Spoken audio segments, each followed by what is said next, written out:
G'day guys, after another cold week, the sun's finally shining, spring is in town and it's time for our weekly wrap. Off the press less than an hour ago, the Victorian government have backed out of StartCon and are going to be backing 3 Victorian conferences. If you guys recall, a couple of years ago, Matt Barry's Freelancer acquired SydStart and have been running a conference up in Sydney called SydStart up until last year. I was at the SydStart event last year. It was a 2-day conference. At the end of the conference, Minister Dalidakis was out on the steps with Matt Barry announcing the move to Melbourne. The Victorian government were going to give $1 million to SydStart to move it to Melbourne and rebrand it StartCon. A lot of people in the industry, especially in Melbourne and also in Sydney, were like, why? Why spend $1 million to bring a conference to Melbourne when there are so many great Melbourne conferences? In 2016, when StartCon was meant to run their event in Melbourne, they decided to do it again one more time in Sydney, which caused some rumblings.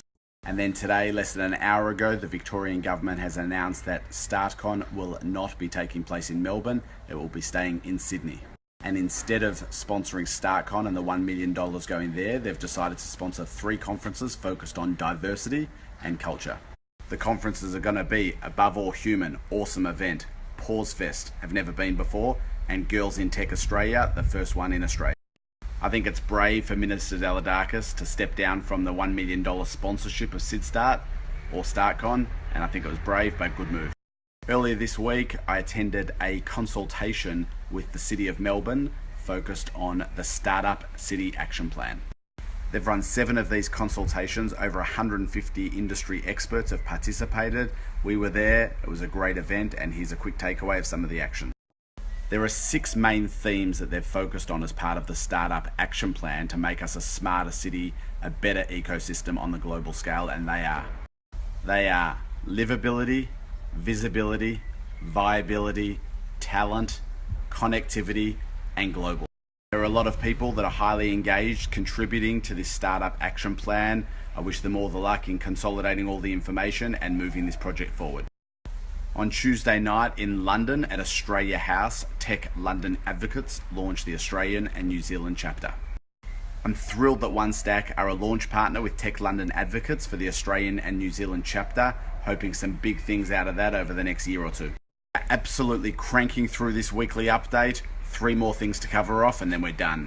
Last year, the government announced a $1 billion innovation statement for which some of the funding, $8 million to be precise, was going to go to Australian startup incubators. And earlier this week, the Minister for Innovation, Industry and Science, Greg Hunt, announced that $8 million was going to increase to 23. That increase from $8 million to $23 million is fantastic for the Australian startup ecosystem. Well done, guys, putting that to action. Last weekend, if you were watching my Snapchat, I went to Code Like a Girl with my 9-year-old daughter. She had an absolute blast with 25 other girls. And I say my 9-year-old daughter had an absolute blast, but to see how highly engaged she was and the other girls in learning how to program and code was incredible. She went home that afternoon and she taught her older sister and younger brother what she learned and jumped online to code.org and did some programming herself. We need to teach all the kids about the importance of problem solving and the importance of code to see how their brain evolves, and it was great how quickly she adopted it. I did offer my older daughter to come along as well. She said no, and I think secretly she missed out and she knows it. StartMate entries for 2017 cohort close in 1 week. Get your entry in, read some of the case studies. It's a great program. Alright, that's the end of another weekly wrap. Enjoy your weekend and we'll see you next